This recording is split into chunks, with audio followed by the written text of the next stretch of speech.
And welcome to ABW Radio.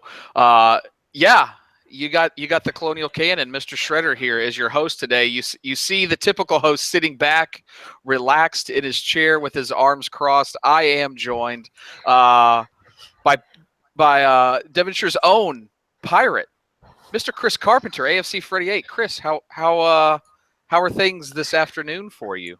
I'm good, mate. I got some hoovering to do in a short while. I've got the cats to feed. What else have I got to do? Bit of housework in general. I do resent being called Devonshire's own, though. I'm not from Devon, so I can't have that. But I'll let you off just on this occasion. And thank you for hosting today. It's appreciated. No problem. I know you do such a great job, and you have to carry the show so many times, especially when Jace is on, that I'm sure your back is tired. So I just wanted to give you the opportunity there. Also joined, if you've been in a tube, you've been impacted by this man. It's that London guy, Karl. How are you today? I'm tired. I've been working all night. I've had 3.5 hours sleep. Woke up to watch Arsenal. So yeah, obviously I'm great. You beat me by 3 hours on the sleep there. So touche, sir. And big shout outs to West Coast Gooners and Gooners all across the world who woke up really early or stayed up really late to watch this match.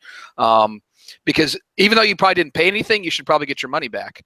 That being said, let's go straight into this shit show.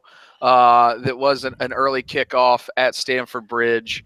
I guess we'll just start sort of with the lineups and how we felt going into the match. Karl, I'm going to start with you.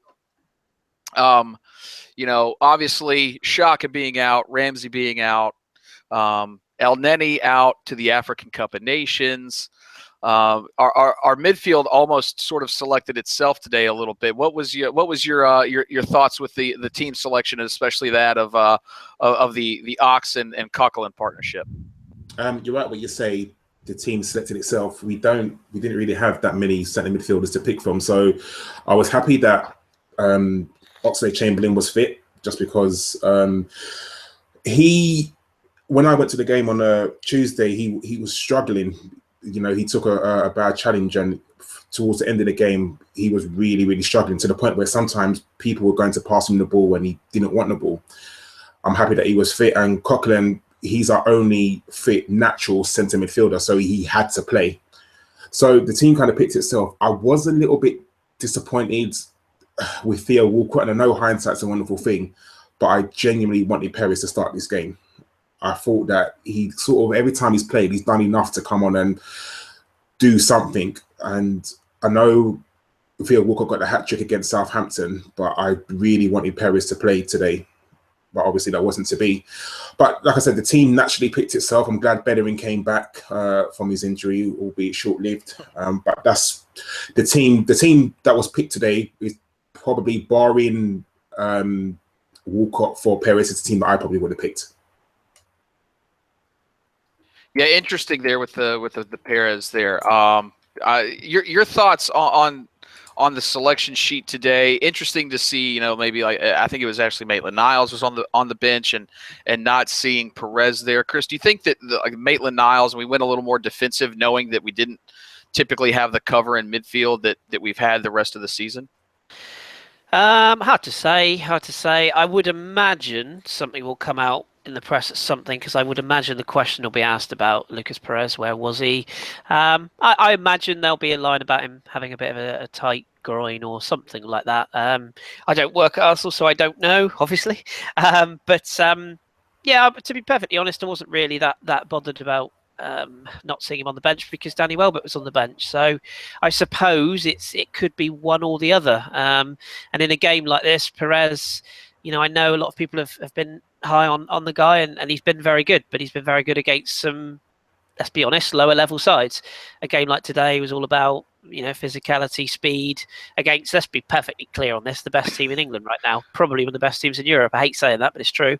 They've definitely got the best manager in the league, and yeah, I wasn't really surprised, particularly when you had Walcott in the starting line. I think the only way Perez was back on the bench today was if you started Welbeck in the side, which they weren't going to do. So, yeah, not hugely shocked. And let's be honest, we could have had 8 Perez's out today. Wouldn't have made a damn bit of difference.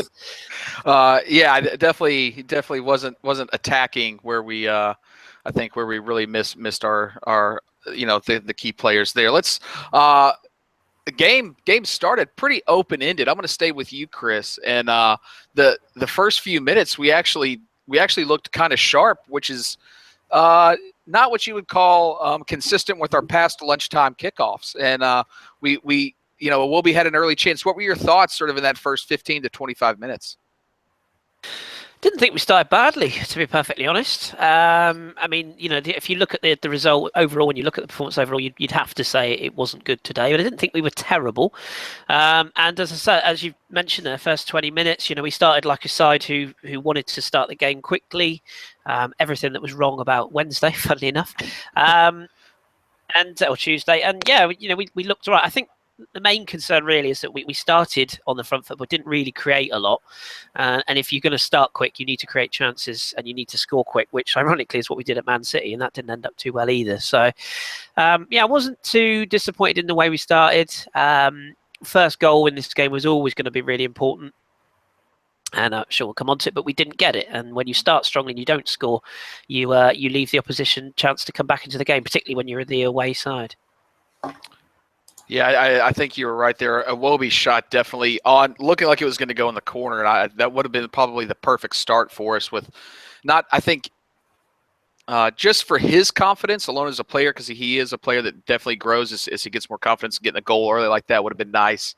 But I definitely think that sort of once we had that, it was open ended. But I definitely think that we almost took our foot off the gas after about like 20 minutes once they had the ball a little bit more. What were your thoughts, early on before we had the opening goal went in, Karl? Did you have that confidence that with how we sort of started that we could actually make a full 90 of it and possibly take points away from home?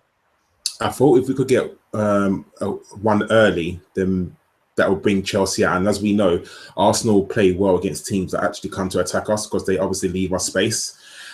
I think Kris was right. When you're kind of on top a little bit and you don't capitalize on that, then that's where the game sort of falls down for you. Because if you're on top, you've got to capitalize on that. You've got to take advantage of that situation. And we just didn't today. And that was the most frustrating thing. And again, we're same with Man City when we was on top.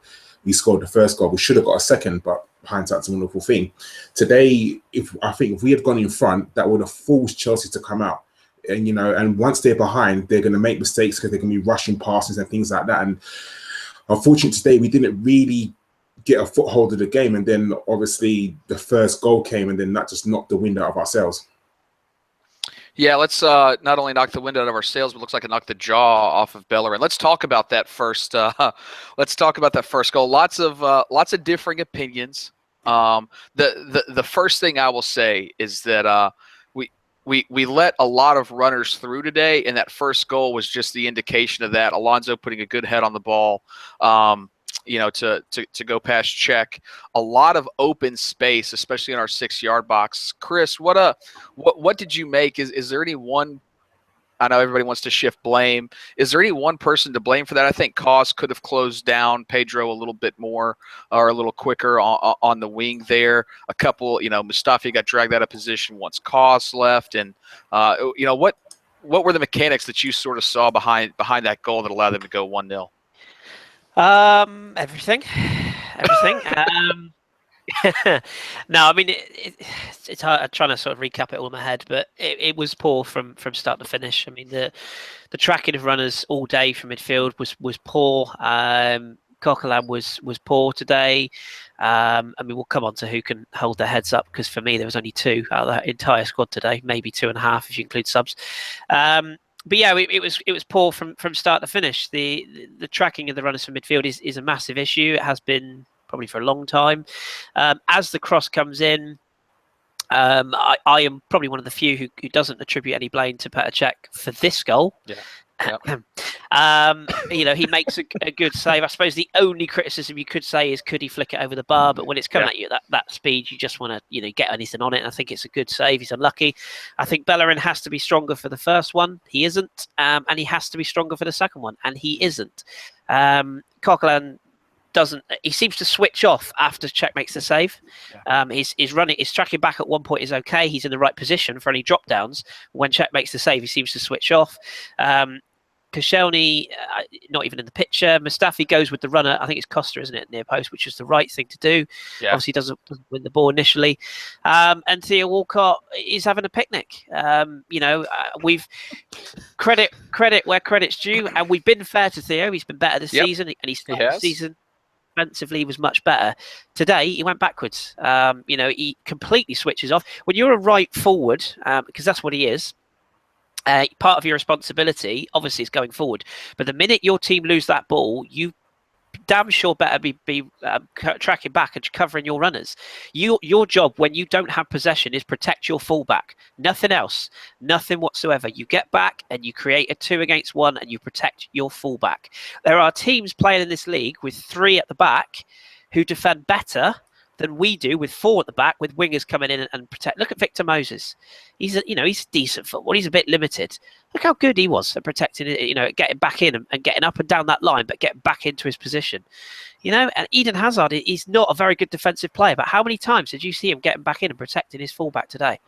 It's a team mentality, and we'll probably come on to mentality later on. But there's a lot of blame to be passed. I think Koscielny and Walcott have got to take huge amounts, and Coquelin has to take a slither as well for switching off once Cech makes that save. So all in all, it was pretty shit.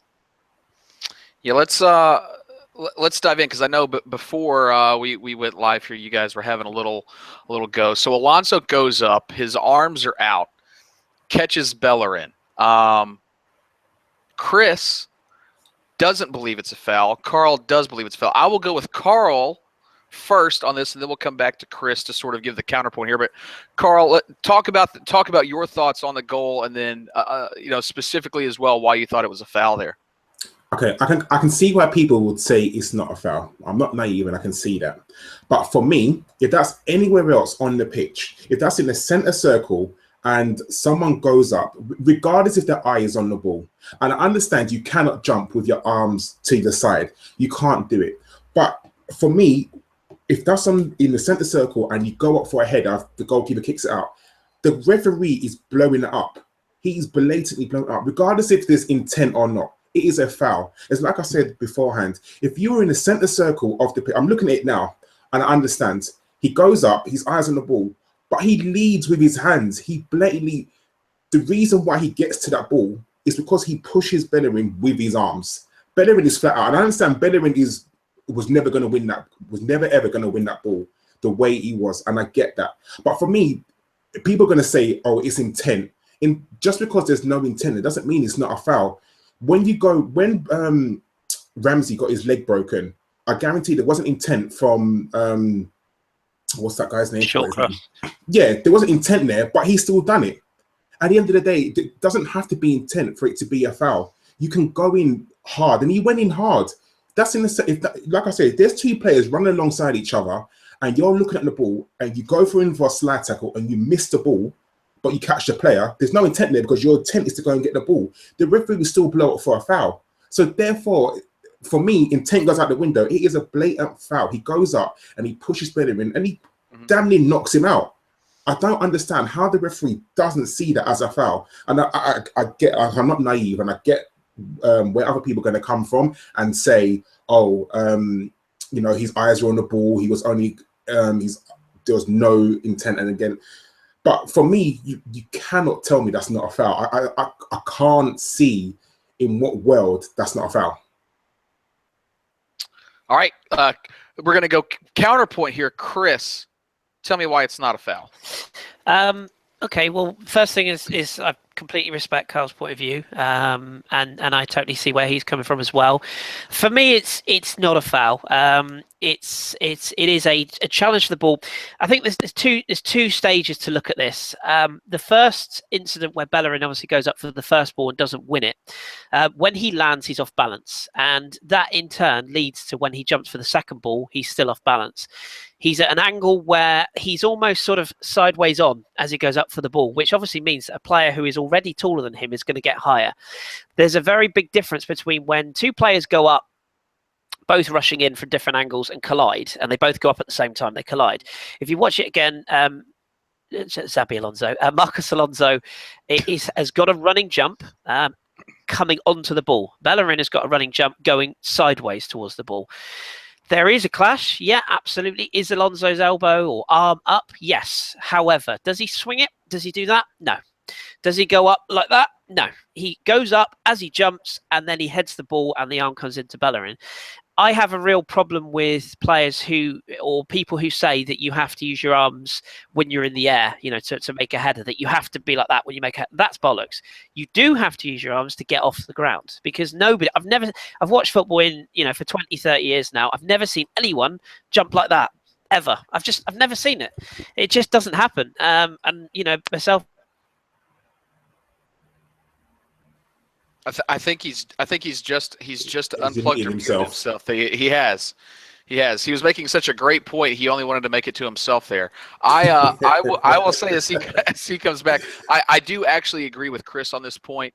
I think Bellerin more went into the elbow than the elbow going into Bellerin. So I think it was his momentum. It was really unfortunate. It was really bad. I'm really glad that they actually pulled him off, because it looked like he was actually out for a few seconds. As you see him go down, he doesn't try to brace himself, doesn't try to Sorry about that. Oh, you're all good. You're all good, Kay. We've all pulled a gim from time to time. But I definitely agree with Kris that it was more Bellerin going into the elbow than it was the elbow going in. And I think it's one of those things where I think, Karl, you're right. If they see that in the center circle and a player goes into an elbow, they're probably more likely to give a foul. At the same time, I'm not quite sure I would agree with that foul that's given in the center circle if it's the player going into the elbow. Let's just very briefly, Jace. Just very briefly. Go ahead, Kay. I've seen a lot of people sort of on social media and whatnot. Some people are actually saying that it's GBH, it's assault, that the player was concussed and he's on the floor and the referee still does. Seriously, even I wouldn't go that far. I do think it was a foul, but come on now, that's not an assault. Somebody tweeted me and went, "It's football, not MMA, you prick." I was like, "Are you fucking serious?" I think the one way you can sum it up is you can see the argument from both ways, and the point I made was, if that's our goal or if that's our player going up for a ball, which Giroud does, by the way. If you watch a lot of Giroud's goals, he goes up with his. Oh, he's done it again, hasn't he? He's done it again. He's done it again.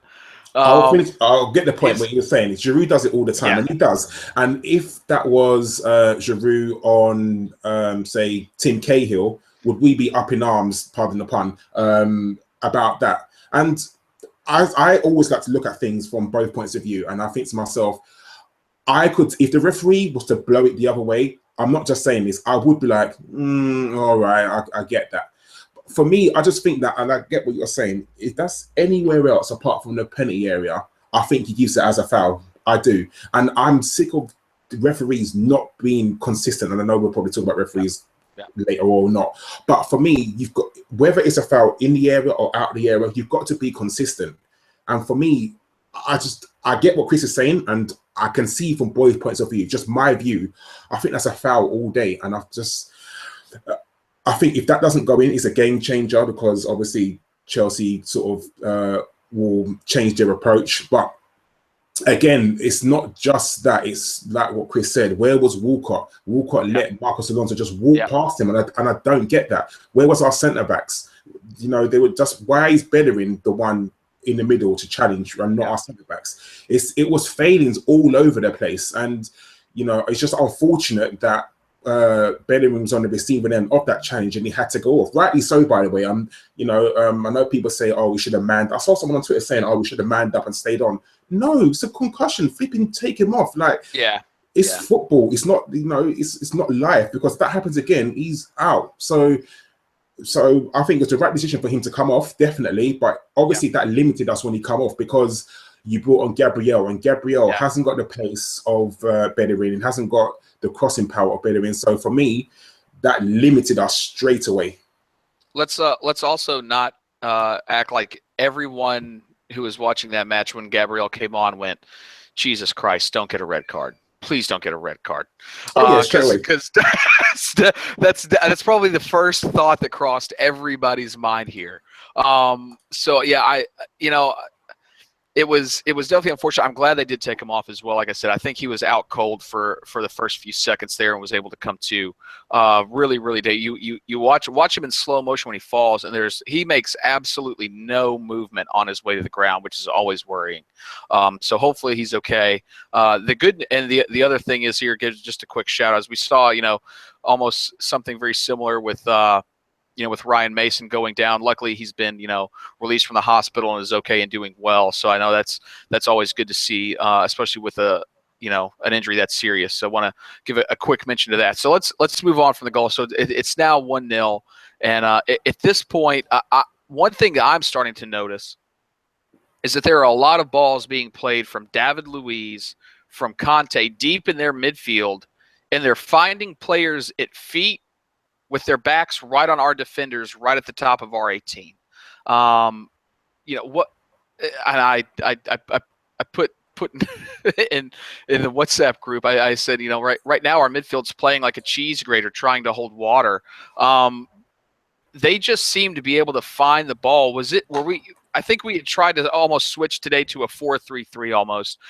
Kris, if you're back with us, let's. What was it with our midfield that you think was missing? Was it communication? I know Lee Dixon was on our call over here, and he just said it seemed like the Ox and Coughlin, as I will call them, Oxcock, weren't really sort of communicating that well today, and didn't seem to have a great connection. Was it just the communication? What else do you think was missing that made us so porous, sort of in that midfield role today? Oh, and he's still not back. So I will request this, or send this question over to Karl. Karl, what do you think made us very, very sponge-like almost, and that their defense was able to find 25, 30, and 40-yard balls on the ground to their attackers? What was thrown off in that dynamic? I think they were just better than us. When Chelsea lose the ball, you notice how quick they are to try and win it back. We are not like that. Arsenal are not like that. We will let you play. We will give you the ball and try and win it back. I think today, I think Chelsea just wanted it more than us. And I think in that dressing room, Conte would have said, this is a game that we can put down a marker. We can actually go out there. If we beat Arsenal, we're 12 points ahead. And it's all about mentality. I just think that, it's a brand new partnership as well. Coquelin and Oxlade-Chamberlain, that's a brand new partnership, and they've played 1.5 games together. So for you to try and get a partnership up takes a long time, and to come in away to Chelsea, that's a big ask. And I'm not making excuses. I'm not, because at the end of the day, Oxlade-Chamberlain was decent today, but Coquelin was absolutely poor today. He really was. I think that's probably one of the worst games I've seen him play, and we'll probably get onto the Hazard goal in a second. But his inability to pass the ball, I think, is a real letdown. You're a centre midfielder. One of your top attributes has got to be passing the ball. I understand people say he's a defensive midfielder or he's a bruiser, whatever you want to call him. But for me, his inability to pass the ball is a real hindrance to us in centre midfield. Because when he's playing with Santi, and I know we probably, whether we'll find Santi plays for us again, when he does play with him, Santi does all of that. He breaks up the play, gets it to Santi, and then Santi will deal with the passing. But because he's had so many different centre midfield partnerships, I think that is the issue. And are you back, Christopher? It I think so. sounds like he is. He is. Oh, You can stay with Karl for a minute if you want. Okay, sorry, I'll just finish on my point. So I on. think because of the partnerships that he's had to adjust. You know, when he plays with Santi does all the passing. If he is to play with, say, Ramsey, who goes forward and who goes backwards? If he has to play with Xhaka, who goes forward, who goes backwards? So it's all about adjusting. Again, I'm not making excuses for him because he was poor today. He was really bad today. But I think the fact that he has to play with so many different partners has obviously got to be a factor. Yeah, it's. I definitely think when you play the two in the pivot there, obviously behind the two center back partnership, that partnership is definitely key. They need to know what their roles are, and I think that due to injuries, due to people coming in, coming out, obviously Xhaka with a couple of red cards this year, meaning he's missed some time. I think it's definitely harder for you to adjust styles. I do think, and maybe this is quite probably reactionary, and Kris will probably put me in my place on this one. I feel maybe because when he first came in a few seasons ago, and because we had missed a player who could put in the tackle like he had and played with the partnership of Santi, which we all admit is absolutely wonderful when they're together. The roles are established, they're defined, he knows exactly what to do. But maybe was it because we had missed a player like that for so long that we possibly overrated him a bit, and is maybe now his true ability and color coming to the surface now, and we're seeing some of the more sort of liabilities in his game. Kris, do you think that could possibly be the case, or do you think it's more just a partnership thing, that he actually has the talent that we need? It's just finding the consistency and partner and defining those roles. I got most of that. You went a little bit quiet briefly. So did you say the partnership between of whom? Sorry. Of Coquelin and Santi being so good, but maybe him being overrated a little bit because we had missed a player like that for so long. Yeah, I think there's part of that. I know a lot of people, have issues with the fact that I'm pro Coquelin, and I get that. I really do. And I think if we're honest, we all have our favourites. I think if everyone's honest, we all have our players that we like to stand up for. I don't think Francis Coquelin is the most gifted midfielder we've ever had. But equally, I don't think N'Golo Kante is the world's greatest footballer, which a lot of people seem to think he is. I think it is all about the system you pick, the players you put in the system that you pick, and the right combinations. And I think Francis Coquelin is only good and is only vital to this system when he plays in front of the back four, when he is the deepest lying defensive midfield player that we have in the team. And the reason that him and Santi Cazorla work so well is because Coquelin would win the ball back in front of the back four, and he would give it to Santi, and Santi would go and do what he does brilliantly, from deep, and he is the playmaker. Coquelin, as a footballer, is limited. If you asked him that, I'm sure he would tell you himself. He's a very limited footballer. I think his passing is a lot better than people give him credit for, but the problem is he's not anywhere near the level that Santi Cazorla is, and he's not anywhere near the level that people want him to be when he's further up the pitch. And if you're going to play a player higher up the pitch and you say, right, we want to do the high press, that's all well and good. But they have to be able to, when they've won the ball, distribute it correctly. Look at Emre Can at Liverpool. People were raving about him. Oh, he's brilliant. Mm-hmm. He's absolutely dog shit, because all he does is he wins the ball and then just gives it away. He's got no creativity in his bones. Jordan Henderson, another one. English fans, oh, he's brilliant. He's this, he's that. No, he's not. He's a very limited footballer. And that's why they need a player like Coutinho in their midfield, And I think that we have to change the system, and we have to say to Coquelin, it doesn't matter if we say it, the manager has to say to Coquelin, I want you to sit in front of the back four, and that's all you need to do. And too many times, even in this game, he was too high up the pitch. Mm-hmm. And I think as well, this I will level at the manager. I think he's tried to change Francis Coquelin too fast. He's tried to make him something that he's not in too short space of time. If you want to take a player like Thierry Henry and say, right, you're a winger, I want to play you up front, you can play him on the wing for a few seasons and gradually introduce him centrally. This season, for the start of this season, he's played him further forward. There's been no build-up to it. There was no sign of it last season. It's almost like as soon as Santi got injured, right, we'll play him higher up the pitch, we'll win the ball higher. he's not good enough to do that, and it's gonna take him 3-4 seasons, if at all, to ever be good enough to do that. And to be honest with you, as much as I love him, and I don't think he's anywhere near good enough a footballer to do that. So, Kris, I've got a question for you. Do you think in the system we play now that N'Golo Kante wouldn't shine? No, because I don't think Arsene Wenger would play in the way that he should be played. Genuinely, I don't. And I think, I think he came out this season. I think it was in the midweek actually, where he said we tried to sign N'Golo Kante. Well, what's the point? We tried twice. He had two times rejected. And what's the point in trying to sign him if you play him out of position? John Welsh will tell you, we signed Granit Xhaka in midfield, and we're not playing him to his strengths in our system at all. We're not. And I've been, on the whole, a bit disappointed with Xhaka this season, but then I have to look at myself sometimes and think, well, am I disappointed in him as a player, or am I disappointed in the way he's being utilised? I personally wouldn't have Kante right now because he doesn't suit the system we play. And unfortunately, that's just the way it is. Is he a very, very good footballer? Yes. Is he brilliant? So, Kris, you wouldn't take Kante in our side right now? We wouldn't play him the right way. Do you think we would?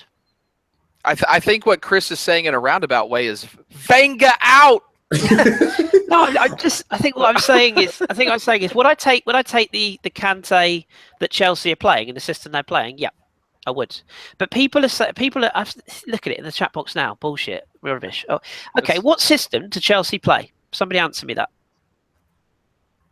3-4-3. Thank you. What system do Arsenal play? 4-2-3-1. 4-2-3-1. Thank you. Or 4-3-3. I rest my case. That's all I've got to say. I rest my case. It's all right saying, oh yeah, he's brilliant at Chelsea. Well, newsflash. We support fucking Arsenal, and we don't play the same way as Chelsea. So it's a completely pointless argument. And at Leicester, by the way, because I'm sure people will throw this one at me, 4-4-2, everybody. Yeah. That's my case. I tend to agree with Kris here, and to me, it's not an indictment on the players. Of course, we would love to have N'Golo Kante if he was played in the style that suited N'Golo Kante. I don't feel that the manager is capable of changing his system to match the players he has, which has been a long criticism that I've had of him. And you can ask Jason Davis on this as well, is the fact that for a long time I've said that Wenger he's too stubborn, he's too rigid. He is a good coach, any sport. A good coach fits his system to the players he has.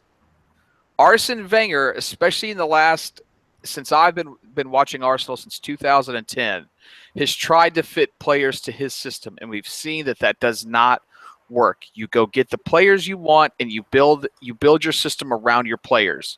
You don't build your players around your system, and that's one of the largest sort of criticisms I've had. But let's keep moving on. As we've still got a lot of the game. I'm gonna skip through here. Let's talk about what was our Keystone Cops moment of the season so far, when we made Eden Hazard look like Lionel Messi, and he skinned us alive. He literally made Francis Coquelin do a 360 pirouette in the air, and Hazard didn't move, didn't budge, didn't feel him, didn't do anything. The goal that put them up 2-0. Karl, I'm going to go to you with this. What? I don't even know how to lead into this. There's a catalogue of errors. Man. For me, and I know Kris is not going to agree with me with this. I'm sorry. Coquelin has to take him out. He has to. I do agree. I agree 100%. Because you look at when Welbeck came on, you look at what what's his name again?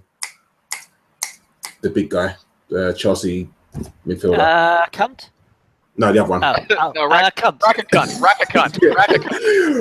Right, I thought his name, but Matic, yeah. Robert's running up the wing, and he takes him out. He sees the danger and takes him out. Why doesn't Coquelin do that? And I understand what people are going to say. Oh, it happens. You can't always win a tackle. I'm sorry. He's our defensive midfielder. This is what his game is built around. He's on the pitch to try and break up play. He has to take him out. He has to. That is basic. I'm sorry, Chris, you're a Sunday league manager. If one of your players sees that and doesn't take him out, are you not going to go mad at him? Like, he has to take him out. He has to. Take the yellow card, and it would be a yellow card. He wasn't on a yellow card before, and I don't know if what happened to Xhaka early on in the season would have been in his head or whatever, but we all know that the referee that done that was an idiot, and he should have sent him off. But regardless, because there was players behind, he's got to take him out, and it's not just Coquelin's fault, because why our defenders are backing up, and not going towards him? I'm sorry, but Koscielny, he had a bad game as well. Koscielny is running backwards and just letting him into the box. Stand your ground. Like, if you stand your ground, he's going to run into you. So why he keeps running backwards, I have no idea. And it was a catalogue of errors. It started from Coquelin, finished with Koscielny, and it was just ridiculous. And I don't blame Cech for it. I don't. Like, usually, and I'm at the moment, I'm not Czech's biggest fan, I'll be very honest. But for me, it's Coquelin and Koscielny, and they have to, one of them's got to make a challenge. Like you said, he made him pirouette. Like, that's ridiculous. Like, I just think it's just ridiculous. And I truly think that if that was me, and if I'm Arsene Wenger, I'm telling you this now, tomorrow, we're out on that pitch and we're doing defensive drills. We are, because you're our defensive midfielder. You're letting him run past him. You're our centre-back, our captain, and you're letting someone run towards you, and you keep running back without running towards him and making a challenge. Absolutely ridiculous. It really is. It's basic football. It really is basic football. Can I expand on that, Jace, as well? No, you absolutely cannot. Of course you can. Go ahead. Thank you. I'm not used to this. I'm not used to this guest luck. I'm usually big on firefighting. No, Carl's absolutely spot on, 100% spot on. And I think there's a bigger argument to this, and this is the one area where I think Coquelin will always struggle. I know there's the argument of going back to sort of Kante. He's obviously quite small and slight. I like, if you're going to play the 4-2-3-1, I think you need to have a bigger physical specimen next to, if you're going to have a Santi Cazorla, I think you need to have, quote unquote, a Vieira-sized player, a Gilberto-sized player, a player that is more of a physical, upper body strength, almost tall player. I know that sounds really simple, but Coquelin is not. If you look at the way he tries to win that ball back, I can see what he's trying to do. He's trying to put his shoulder in front and put his foot in front to hack the ball backwards. It's something he does a lot, where he tries to win the ball and take the ball cleanly so he can then move away possession. In that situation there, all you want is, like Karl said, a Matic to just basically run through him. Just run through him, put him into the stand, and that's all you want. Just physical, shove him to the floor, shoulder first, get up. That's all you want. And I think that's what Matic would have done there. That is, I know we're harping back, but that is what Vieira or Gilberto would have done. They'd just come through, cleaned him out. That'll be it. No fucking about. What Coquelin does or tries to do is win the ball. Eden Hazard is not 6'3". He's not built like a brick shithouse. He's my height. Yes, obviously he's got a beautiful sense of balance. I'll say that much he has, but he's not a strong player. And anybody with any sort of shoulder strength there, forget the ball, just take him out. And Karl's absolutely right on that. And I think that it was the technique of that tackle or attempted tackle that cost him. And that's why he spun round, because his body shape was in the position that if he had won the ball, he was then facing the right way. Trouble is, he didn't win the ball. So he was completely out of the game at that point. Yeah, it is a bit, isn't it? Oh man, it's you just watch that, and I don't even. He didn't turn anybody. He didn't have to dribble through or around anybody. You want to say that it's like, oh, he beat 4 players. It's a spectacular goal. He beat 4 wet paper sacks, pretty much, is what happened. It was a clever finish to go over Cech, yes. I still the fact that Coquelin tried to like almost jump on his back, pirouetted off of him, did a 360, landed on the ground. I just sat there going, gee, like did Coquelin even touch him? He wasn't affected at all. Go back and watch. He wasn't affected at all by Coquelin's challenge. And then, yeah, I agree. He had a cakewalk into the penalty area, and it just ridiculous there. I actually, the note that I put on the little notes that I was taking, because I like to be a prepared host, was Hazard makes us look like a U16 side. 2-0. We'll leave it at that. So let's get into a couple of the subs here real quick. A lot of people were saying that the Theo Walcott was not. I'm going to put it politely.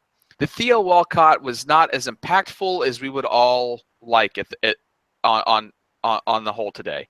Giroud though comes on in the 63rd minute for Coquelin, and at first I sort of thought, oh man, like now that Coquelin, they're going to score like 5, and then I thought, why the fuck does it matter if they score 5? We're down 2-0. I couldn't care less now.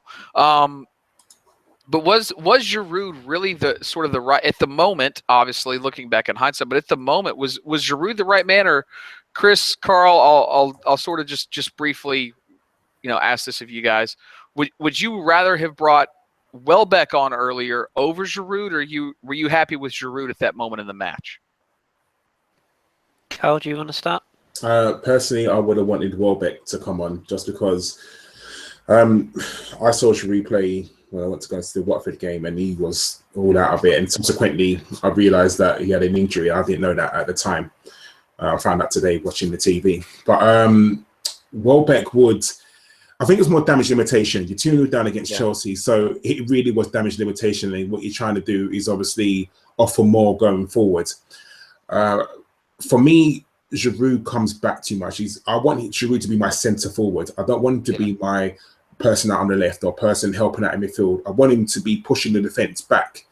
Welbeck is direct. You can see when as soon as he came on, he was running at defenders, and that's what we kind of wanted. So I understand it's about easing Welbeck in. He's had a horrific injury and he's come back, and I understand he's really Arsene Wenger's easing him in, and rightly so, because at the end of the day, we've seen what happens with Aaron Ramsey when you sort of overplay someone. So I'm happy that Arsene Wenger's being very cautious with him, because I think Danny Welbeck will be quite important to us this season. But at the same time, hindsight's a wonderful thing. I would love him to come on a bit earlier, because Theo Walcott offered nothing today. His control, his passing, his defending, everything was just bad today. He's not tired. He's just had a long time off from his injury. But I truly think that he offered nothing today. And Theo Walcott's number one thing is pace. He's very good at running. That's what he does. He's fast. But today he just offered nothing today. I would probably agree with Karl. I think I would probably have gone with both on at the same time. I mean, you're 2-0 down, you're away from home, you got nothing to lose. I understand why he did it, because obviously he didn't want to change too much of the system at one time. Managers do it all the time. You bring one sub on and then you adjust the system for 5 minutes, bring the other one on, because otherwise it throws things out of kilter.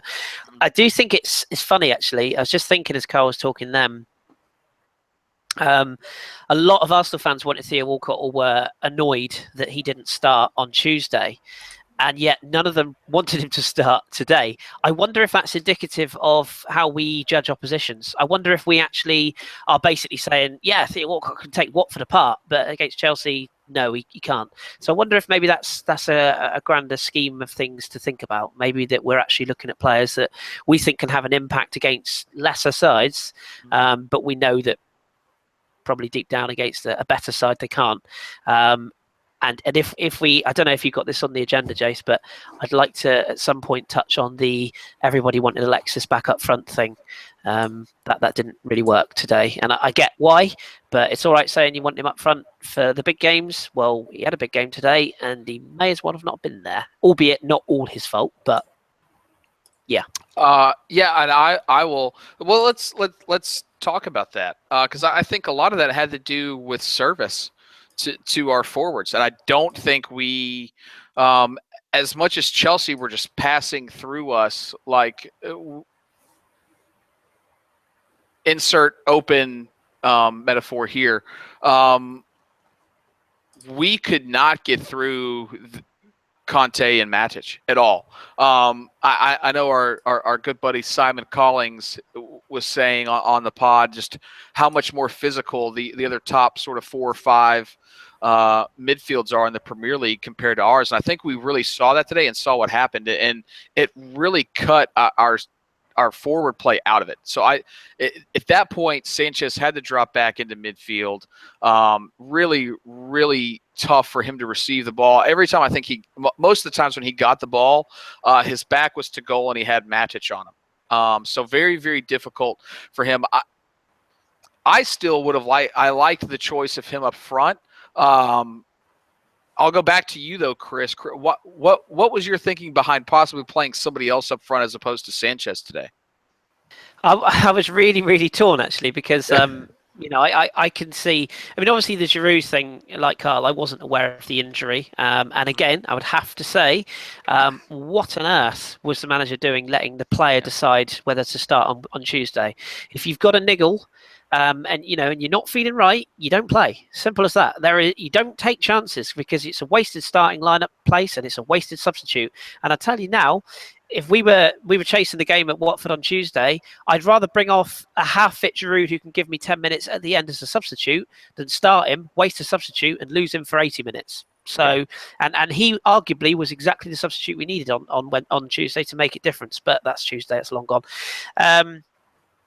Today, I mean, obviously, if Giroud was not fit or fully fit on Tuesday, that's obviously why he didn't play today, clearly for me. But again, if he wasn't fully fit, is there an argument to say should he even be on the bench? He looked fine when he come on. He scored a good goal, to be fair to him.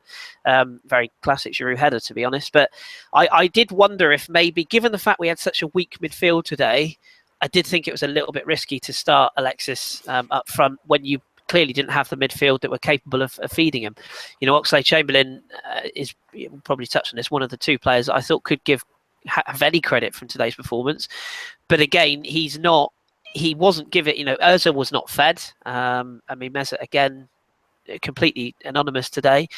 So I wonder if maybe Giroud would have been a better option today and maybe pack the midfield behind him as the midfield runners, Alexis, Walcott and Iwobi, and said to Giroud, right, we're just going to hit it long and you just need to hold it up. Maybe that would have been a better option.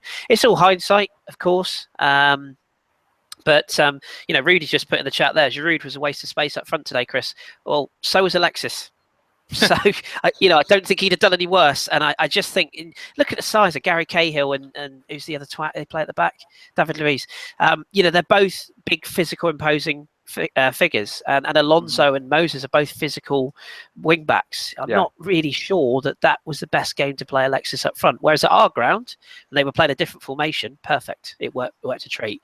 So I'm just not sure. It's a benefit of hindsight. Let's also not forget that our waste of space scored our only goal today. Oh, yeah, absolutely. I know you and I are on the Giroud fan club, but we are. There's right games and wrong games, isn't there? There are. Karl, what's your thought on the Sanchez up front there? I personally probably would have started Sanchez just as we did, just thinking we can get behind him with pace. Having two I disagree with Kris. The fact that they do have two bullying center backs makes me want to use pace. Are you that same mindset, or how would you have approached the starting line there?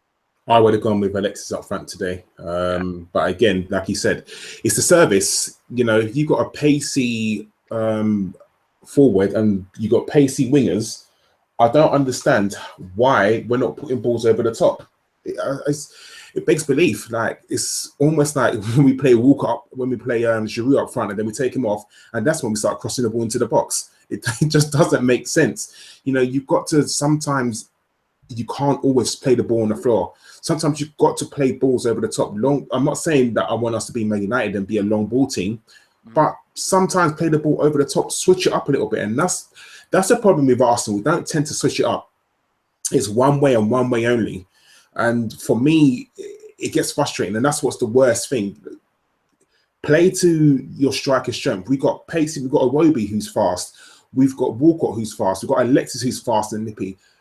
So put balls over the top. Tell them to start running at defence. And we just didn't do that because it's almost like we have to go through Ozil. Put the ball on the floor and then let Ozil dictate. It's like no one else can do that. And I understand, for me, Oxlade-Chamberlain was, I'm not going to say he was brilliant today, but he was probably our best player today. And, he should be putting the balls over the top, passing, telling Walcott to run wide, run forward, change it up a little bit. And we just don't do that. And I know it's something that the pod spoke about, but I do think we are really limited when we play with Ozil. because Ozil can only play that number 10. If he plays wide, I don't think Ozil tracks back. Can Ozil play in the middle of a 3? I don't know.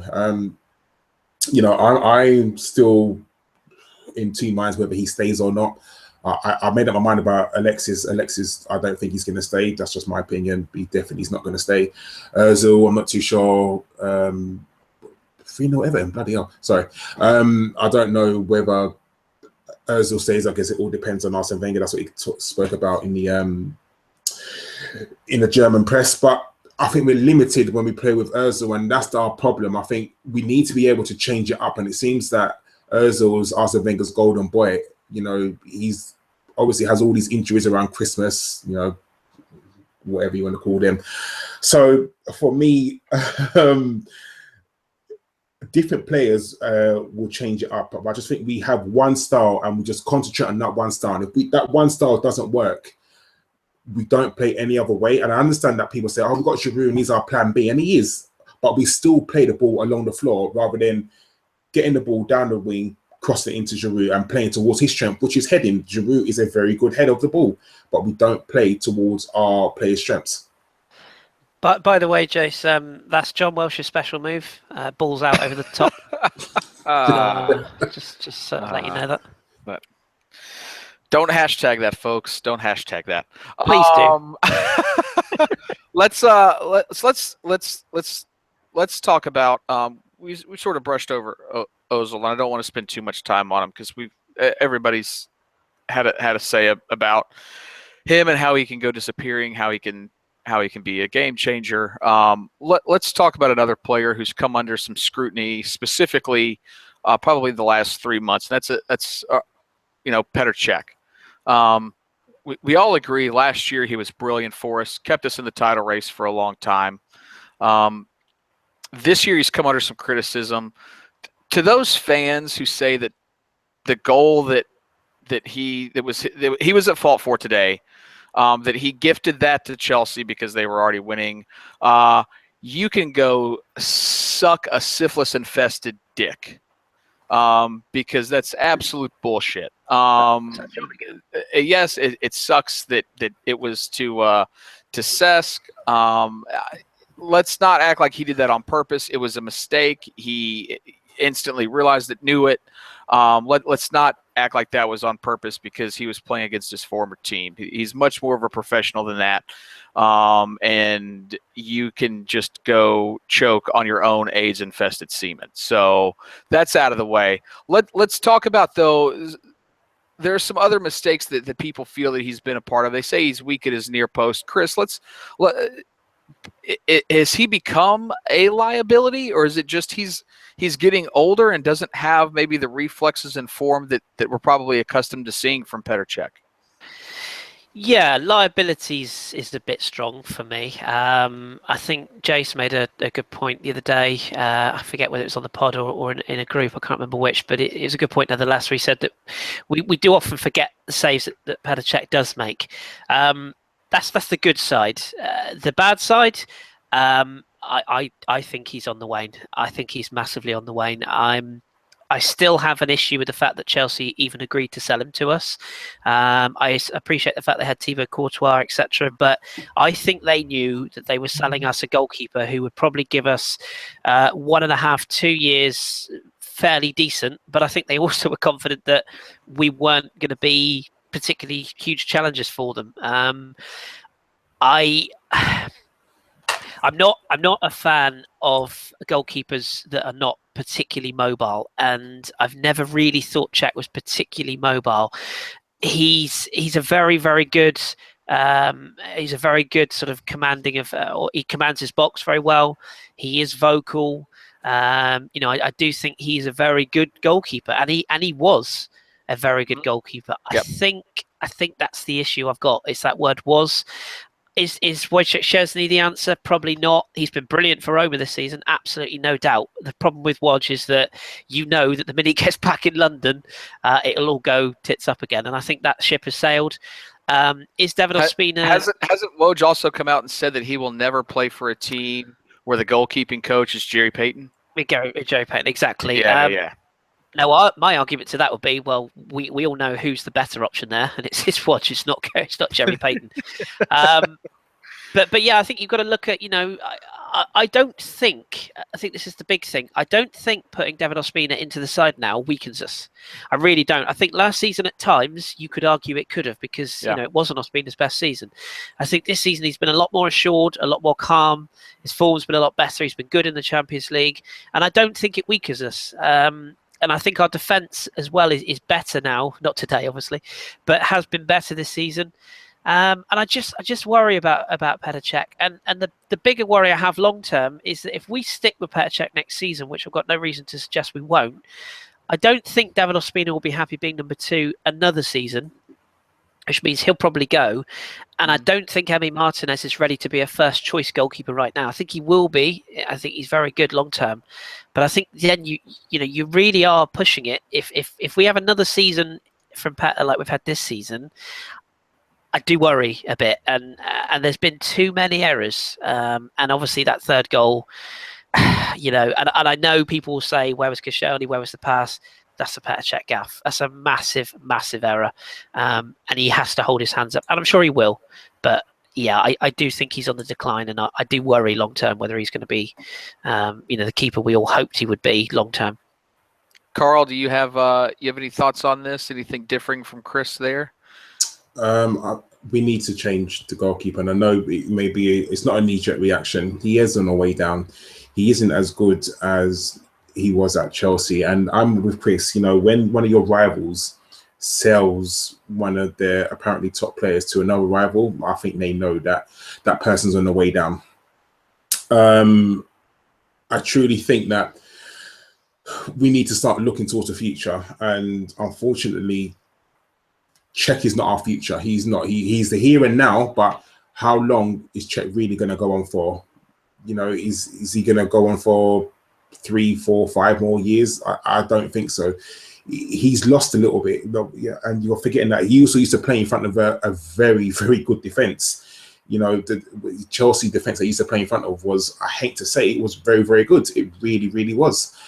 But now I just don't think that Cech is the goalkeeper going forward that we need. And I think that we need someone else. And who the other goalkeeper is, I don't know. Whether it's Szczesny, whether it's Ospina, whether it's another goalkeeper. I like Olbach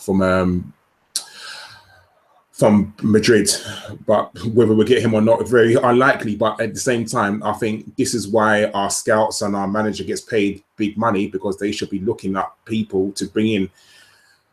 For me, Cech is definitely not the answer for us going forward, and I'll be very. I sound surprised if he's our goalkeeper next season, but nothing surprises me with Arsenal anymore. So, but I do think the goalkeeper department is something that we've always struggled with. Ever since sort of Lehmann left. Even with Lehmann, he wasn't the best goalkeeper, but he saved our butts a lot of times. But I genuinely think that going forward, Cech is not our goalkeeper. He's not one for the future. And this is the time where our scouts and our manager and our board need to be looking at the goalkeeper department. And neither is Joe Hart, by the way, in my opinion. Just saying. Okay. Enough with the comedy, Kris. I mean, he's not the answer, is what I'm saying. Because I know absolutely no, he's not the answer. Think he is. No, he's not. Yeah, let's. Everybody, just a quick reminder in the chat box: don't be cunts to each other. Thanks. Here. So let's go on to some questions here as we start to slow. We can talk about all the other stuff in the match. The fact is that it fucking happened and we lost, and now Chelsea are 12 points above us. So a lot of people, Robert Perez being one of them, has said that we're pretty much done, which I tend to agree with as well. So go ahead, put your questions in the box. We're not going to discuss a whole bunch of transfer shit because it's fucking February, and we're also not going to talk about Wenger in great detail because we've already sort of said what we thought on that. And if you want to hear that because you missed it earlier, well, then you can listen on iTunes a little later this evening or tomorrow, whenever our good friend the GFP gets this up and running on there. So let's An interesting question here. I want to pose this to Kris. This is from Lazy Python. Will Ozil do better under Conte, or would he ever get into a Conte team if he were under Conte? I'll let you guys sort of go with this. I'll start with Kris on this one. I mean, I love Lazy Python. He's a top. I don't know. Is it a lady or gent? I presume it's a gent. If you're a lady, I'm very sorry. But it's just such a. Please don't think I'm being disrespectful. I don't mean to be, but it's such a pointless question. You know, he plays for Arsenal. He's managed by Arsene Wenger. It's just such a pointless question. That's like saying, would I be better, you know, under a different radio station, under a different YouTube show? It's just a pointless question. I do get what he's saying. I think I do. I think he's saying, would he be better in a different system? Would he be better under different tactics? Possibly, you know, he possibly would. Sorry about that. But, you know, I'm not... It's just such a difficult thing to say. If you're going to say that, you could also say, would he be better for Arsenal in a different system? Probably. You know, would he be different in a different formation? Possibly. So, you know, I'm sorry, Lazy, just put too mean. I'm sorry. I don't mean to be rude. I genuinely don't. But I just think it's all would he, could he, should he. You know, as somebody said on the podcast the other day, if my nan was born with a dick, she'd be my uncle. You know, that is a dig, by the way. If you've heard that podcast, you know exactly what I'm talking about. But it is true. You know, that's one of the few things he said that actually is true. It's a very hard one to judge. But one thing's for sure, Mesut needs to start turning up a bit more for my liking, not just against Chelsea, but also against some of these lesser sides. I think there was the one opportunity he had in the box. And Karl, I'm going to come to you with this just to follow up on that one. He had the opportunity in the box, probably took a touch too many, should have gone far post, tried to sort of deke a player, go around him, and then he went near post, and it was saved by Courtois. It seemed like after that, his confidence just fell off. And what is this something, Karl, that you think is maybe not just a Mesut Ozil problem, but is one bad thing or one break not going our way, and we sort of pout like a bunch of 8-year-olds that just got put in timeout? Is that systemic of this Arsenal system, or do you think that's more just because we've seen Sanchez do it a couple times as well? Why do you think that happens to our players so much? I don't really see that from other players when they miss opportunities like that. Where do you think that mentality comes from? Because we're soft. It genuinely is. I think we're very, very soft.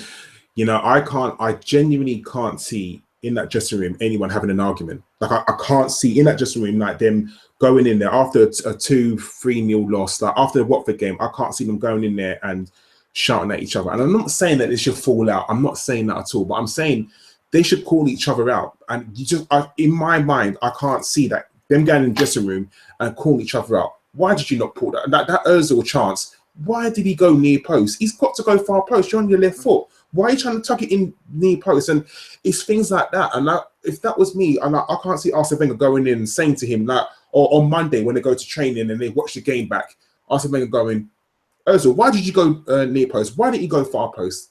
You know, I think this is going to sound so stupid, I understand, but I think it's too pally-pally. Sometimes you need a nasty bastard to call you out, to say, you need to fix up, you need to play better. And I can't see that happening in the dressing room. And sometimes, you know, if you're doing things wrong all the time and no one calls you out on it, you're going to think you're doing a very good job. Ozil, what Kris said is correct. Ozil needs to buck up his ideas. And Ozil reminds me of someone that always needs reassurance, always needs someone to put his arm around and say, oh, don't worry, Ozil, it's fine, no worries. And I've got a feeling that if someone ever was to properly call him out, he would sulk and then just not talk to anyone like a little girl. And for me, I just think it is too pally-pally. You do need someone in that dressing room to call you out. And whether that's the captain or whether it's someone else, I don't know. The manager, I have no idea who that person is. But certain players in that dressing room need to be called out and be told that they're not playing brilliantly and they're not performing to the best of their ability, and they need to start bucking up their ideas. Spot on, by the way. Very, very well said. We're going to go, we've been going for just over an hour here, I believe. So we're going to slowly start to wrap things up. Just a few more questions here.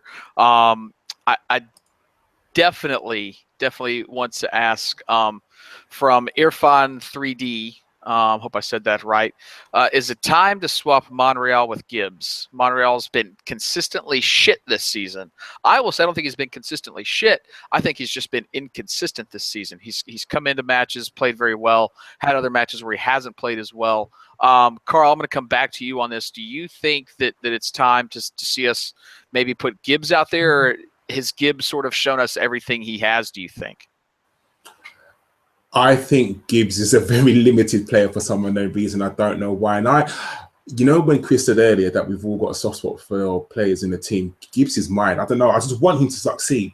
Just because, he's had so many injuries, but when he's called upon, he's always sort of done well. Whether, gets called on for the last 10 minutes to play in front of Monreal and do a job. And I've always loved him for the goal that he scored against Tottenham last season, where he got back to 1-1. So, Gibbs is my sort of person who I've got a soft spot for.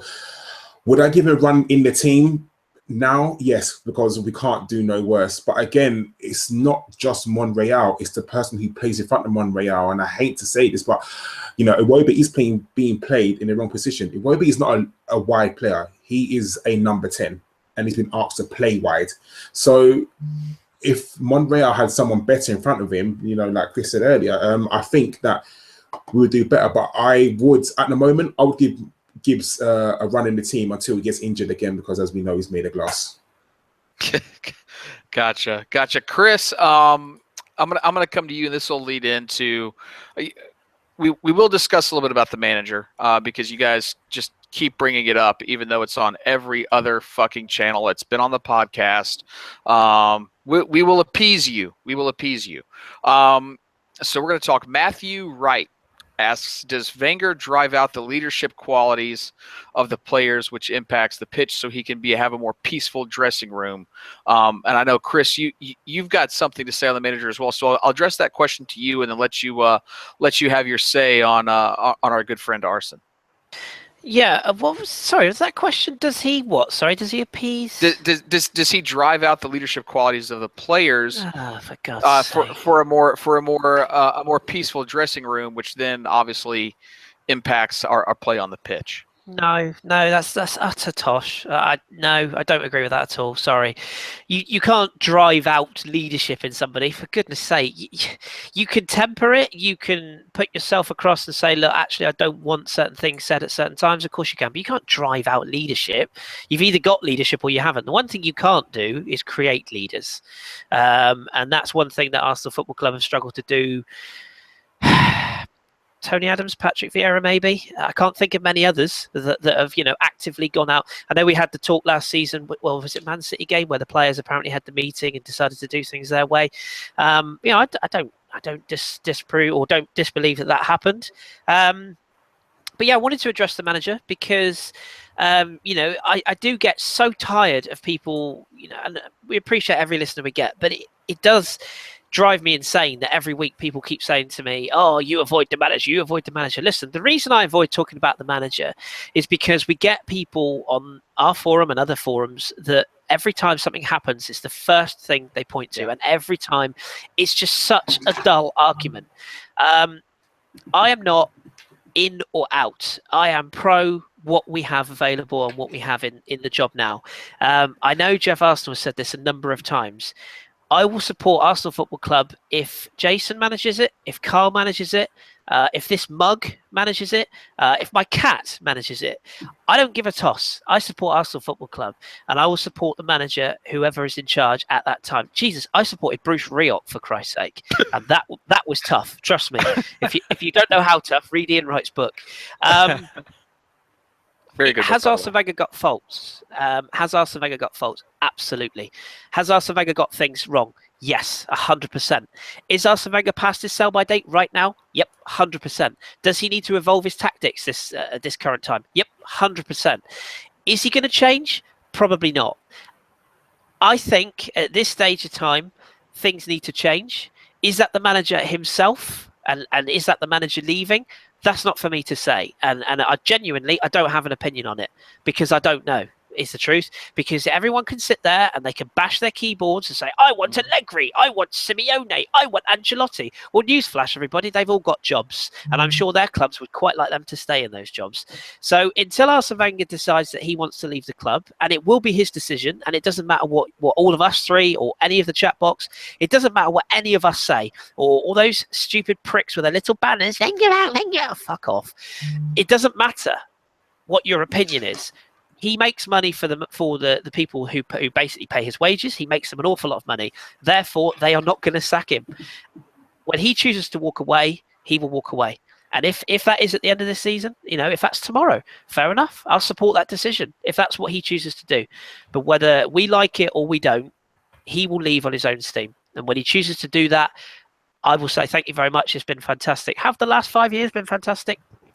Mixed.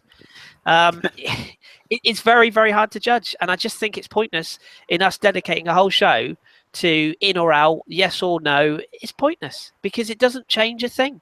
And I would hope that all of these people, all the people that follow this chat box and all the people that have supported us, and again, please, from the bottom of my heart, thank you all very much. Yeah. I would like to think that no matter who is in charge of this club, you will always support this club. And when Arsene Wenger does go, and he will eventually, it will happen, I really hope that as much as some of you will be very happy about that day, I hope you give him the credit that he deserves. And I hope until he goes, you continue to be respectful in your views, because a lot of people are not. And that's the bit that rubs me the wrong way. That's all I'll say. I'll stop talking now. Hear, hear, hear, hear. Absolutely spot on. Definitely. Yeah, very, very, very well stated there. I'm gonna throw it to some last comments here, as I know everybody wants to get the fuck on with their day and stop reliving the tragedy that was February 3rd, 2000 or February 4th, 2017. Karl, I'll leave you with your last comments and what's your sort of your takeaway and maybe what your expectations are for the rest of the season. The fact that I'm not mad at us losing says it all, and I get really angry. Arsenal for me can ruin my weekend. The fact that we played early, and usually if we lose the early game, that's my weekend ruined. Just the fact that my phone's been going off. My friend supports Liverpool, so why he's on at me today about because they're losing. But I'm not mad because it was almost expected that we wasn't going to win this game, and I get that. Chelsea are a better team than us, and there's a reason why they're 12 points ahead of us. For me, what we need to do now is regroup. We've got Hull at home next game. We should win that game. Looking at the Watford result, kind of thing. But we've got to win that game. We've now got a week's rest. We don't play again until it's an early kickoff next 12:30 again. Next week against Hull, and we've got a week's rest, a week to recharge our batteries, to sort out the tactics, and we know what Hull's going to do. We know exactly how Hull are going to play. From minute one, they're going to waste time. They're going to pack their centre backs, probably play 5 at the back at times, and they're going to try and come for the draw. We know what Hull's going to do. We know exactly how they're going to play. So for me, the team, Arsene Wenger, need to be working towards that, thinking how are we going to play against Hull, how are we going to try and break them down, who's fit, who's not fit. We know this. We've got to regroup. For me, Chelsea will win the title, and I said this at the beginning of the season, just because the no European games thing, I think is really, it shows, it definitely does, and I know Liverpool ain't doing much for that at the moment, but Chelsea have got a really good squad, and I hate to give them praise, but they were good today, and they've been good kind of all season since they've changed their formation. So going forward, my hopes now, and I hate to say this, is for us to remain in the top 4. We have to do that. And I know some people, and I've never understood this, how people say, "Oh, I don't want us to get the top 4," so the manager goes, "Fuck it, I don't care. I want to be in the top 4. I want to be in the Champions League. Even if we haven't got a chance of winning it, we need to be in the Champions League to have a chance of getting the best players. We need to do that." And then we've got Bayern Munich in the Champions League after Hull. Do I think we're going to beat Bayern Munich? And I'm not going to go too much onto that because that's a sort of a pod thing. But, you never know what could happen. We have to play to the best of our ability. But for me, the next game is the most important, as always, and that's Hull at home. And in the grand scheme of things, we have to beat Hull at home. We have to. Even if it's not to improve our title chances, but to stay in and amongst the sort of pack around us, because we're third at the moment. Tottenham are playing tomorrow, I think it is. Man City are playing, Liverpool are losing at the moment, but we've got to be ahead of the chasing pack, or at least be in and amongst the chasing pack. So that's, for me, that's the most important game. Hull at home, and we've got to get 3 points against Hull at home. Gotcha. That definitely top four is the baseline for the rest of the year. I do want to say, if you guys even haven't enjoyed the conversation, because it's been about a loss and it's been very controversial, we get it. Still, if you like what we do week to week after every game, give us a thumbs up down there. We appreciate all you guys. You guys have actually given us some almost record numbers, if not record numbers today. So we appreciate that. Thanks for most of you keeping it civil in the box. And I'm going to finish up. Kris, your final thoughts and any highlights that you could take away from today, or things that you just want to sort of highlight to maybe not end on such a negative note this afternoon. Yeah, highlights is a stretch, Jace. I've got to be honest. Medium lights. Your superb hosting skills, that's a highlight. There we go. Thank you. Jason going full Davies in the box is a highlight. Love it. No, I think it's hard to say, good performances, because there really weren't many. But if I had to give anyone any credit, I thought Alex Oxlade-Chamberlain, was decent today. I thought he never stopped. He worked hard. His defensive duties, I thought he put a shift in today. Yes, I'm sure somebody will highlight when he did something wrong. Shoot him now. But yeah, I thought overall he put a shift in. I thought Mustafi, on a day where our defence was pretty poor all round, has to be said, I thought Mustafi had some moments where he was quite good. A couple of noticeable interceptions. I thought he handled Costa very well, as as did Koscielny at times, although Kos wasn't his best day. So yeah, those two, and again, Danny Welbeck, more game time in his legs. That can only be a good thing. And again, he put a shift in when he came on. I thought he was a willing runner even when the game was clearly dead. So yeah, credit where credit's due. That they are the only positives, and I 100% agree with what Karl said. Now it has to be a focus about, for me, top three. I don't want to be top four. I think top four is a bit lame. I think we should be top three. I do think we're still the best, third best side in this title. Title race. Title's gone. Conte and Chelsea will win this title, but I still think that behind Manchester City, I still think we're the third best side in this league, which unfortunately is probably what gets everybody's backs up, unfortunately. But I do think we're better than Man United. We will always be better than Spurs, and I think personally we're better than Liverpool. So we have to be aiming for top three now. If we can fluke a result against Munich, great, but I don't think anyone really thinks we're going to win the Champions League. So maybe the FA Cup is all in now, and we've got a difficult tie in that. Let's be honest. So, yeah, that's the only positives I can pull from it. The only other positive, of course, is it's over for another season. So at least we can just sit back and just watch the football now. And cheer for an earlier St. Totteringham's Day than we had last season. Let's hope it comes like in March this year, which would just be awesome if they just lost every single point the rest of the season and Harry Kane learned how to breathe with his mouth closed. That'll never happen. I want to sort of leave it there. That I do think the great news is well, there's not a lot of great news, but I was just gonna say it's not great. I was searching and nothing was coming up to me. God bless you for trying. But thank you. Yes, Hull though coming up is the next match. As we said, we will be back for that. Check out Thursday's podcast. The Right Reverend Raj makes a return to the pod after a little bit of an absence. It's very good, very good. I finished it last night just before I tucked myself in there, and it was quite an enjoyable listen. So check it out. Also, make sure that you guys are checking out the Bergie blogs. I know I think every Tuesday night those are going up. I know Jeff and the boys over there are doing a great job. And thank everybody again in the chat room. If you were blocked because you were a cunt, just don't be a cunt next time and we won't block you. Make sure to give us a thumbs up. And as Kris usually opens with, win, lose, or draw, ABW Radio, your home for the latest Arsenal news. We will be back here after Hull for the next ABW, and then of course the pod on Thursday. So thank you everybody for listening, and Chris, don't leave me hanging because you've got the live button, and I want to shut the fuck up now. So you guys have a great afternoon, and hopefully your weekend gets better with here, and let's hope the Spuds drop full points tomorrow. So yeah, thank you guys for watching, and we'll see you here shortly. Nanu, you piss flat monkeys. All right.